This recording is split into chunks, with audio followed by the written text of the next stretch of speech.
Hi friends, आप सबको स्वतंत्रता दिवस की हार्दिक शुभकामनाएं मेरी तरफ से। दोस्तों, एक कहावत है, progress is impossible without change and those who cannot change their mindset can't change anything. तो दोस्तों, इसी प्रवर्ब के ऊपर आज हम बात करते हैं। हम उस दौर में गुजरते हैं, उस दौर पे चलते हैं जहाँ पे पहली बार हिंदुस्तान का कोई एक टीम विदेश की मिट्टी पे अपना जलवा बिखेरने के लिए तैयार था। वो दौर 1928 आम्स्टरडम ओलंपिक्स का था, जहाँ पे हिंदुस्तान का हॉकी टीम एक अपना जलवा दिखाने के लिए तड़प रहा था। और वो टीम ब्रिटिश इंडिया टीम था, जहाँ पे Hindustan British India team Indian team Hindustan के नौजवान लड़के जिन्होंने गोल्ड पहली अपीयरेंस में गोल्ड मेडल लेके आया। और उसी मैच में कुल मिला के टोटल उस ओलंपिक में total 29 goals British India team ने दिया, और उन 29 गोल्स में से 14 गोल मेजर ध्यानचंद ने दिया था। फिर उसके बाद दौर आता है 1932 लॉस एंजल्स ओलंपिक, जहाँ पे हिंदुस्तान यूएस को 24-1 से हरा के वहाँ पे भी गोल्ड मेडल लेके आया। फिर दौर आता है 1936 बर्लिन ओलंपिक, जिसे कोई कैसे भूल सकता है, जहाँ पे हिंदुस्तान ने जर्मन को अपने ही मिट्टी में 8-1 से हराया। और उसी ओलंपिक में मेजर ध्यानचंद जी को हिटलर ने जर्मन का सिटीजनशिप ऑफर किया। उस दौर को हम कैसे भूल सकते हैं। फिर लंदन ओलंपिक 1948, जहाँ पे इंडिया को गोल्ड मिला,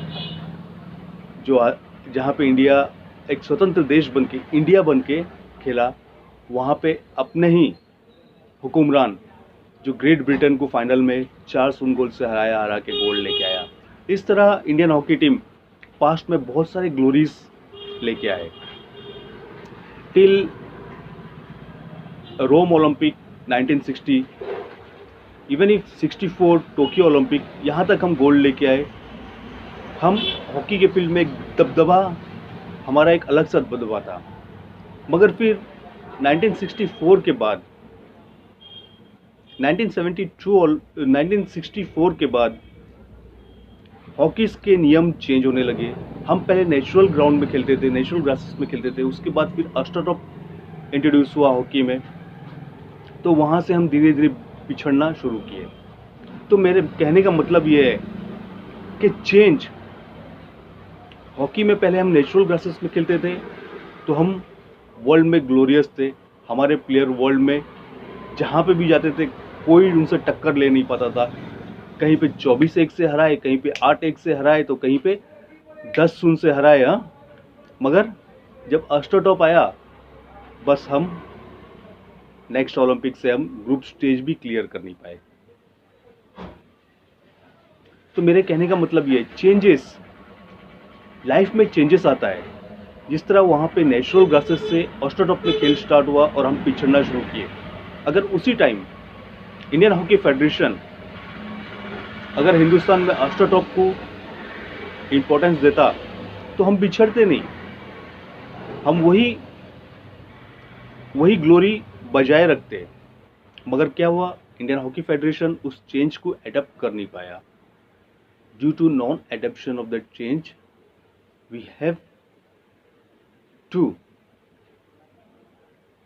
फेस द प्रॉब्लम।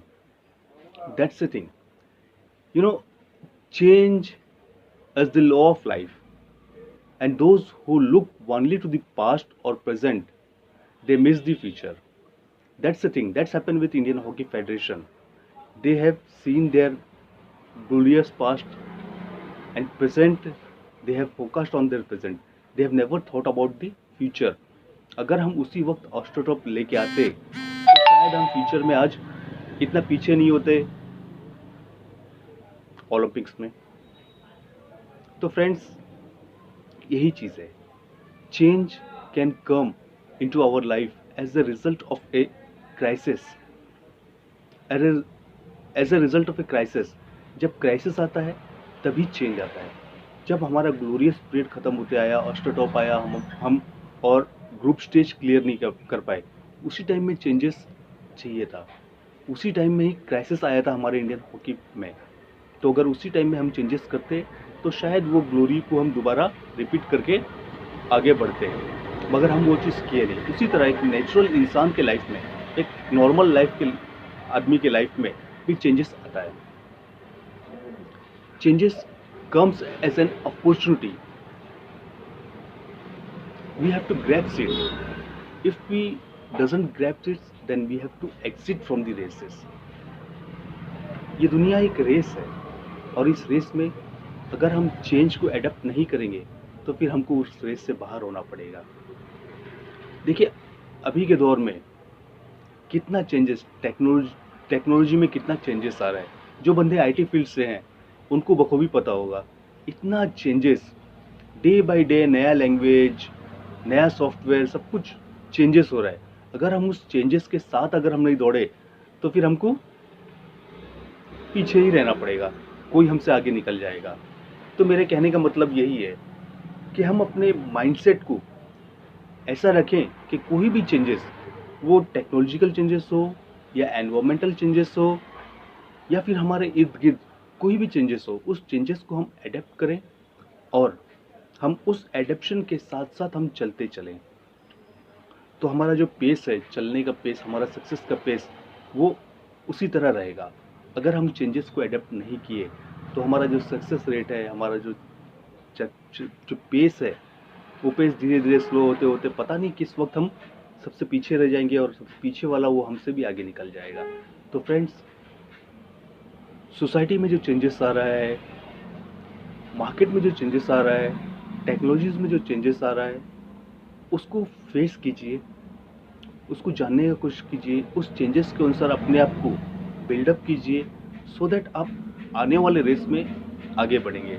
देखिए बहुत गैप के बाद इंडियन हॉकी फेडरेशन ये चीज़ रियलाइज़ करके फिर वो एस्ट्रोटॉप के ऊपर खेलना स्टार्ट किया। देश के हर कोने कोने में एस्ट्रोटॉप बिछाया गया, स्टेडियम को रिनोवेशन किया गया। उसके बाद फिर दोबारा हम वो ग्लोरी की तरफ आगे बढ़ रहे हैं। तो मेरे कहने का मतलब ये है बॉस कि हर वक्त चेंजेस को पहचानिए और उस चेंजेस के अनुसार आप अपने आप को ढलने का कोशिश कीजिए। और अगर आप नहीं ढल पाए अपने आप को उस चेंजेस के अनुसार तो फिर आप रेस से कब क्विट हो जाएंगे आपको भी पता नहीं चलेगा।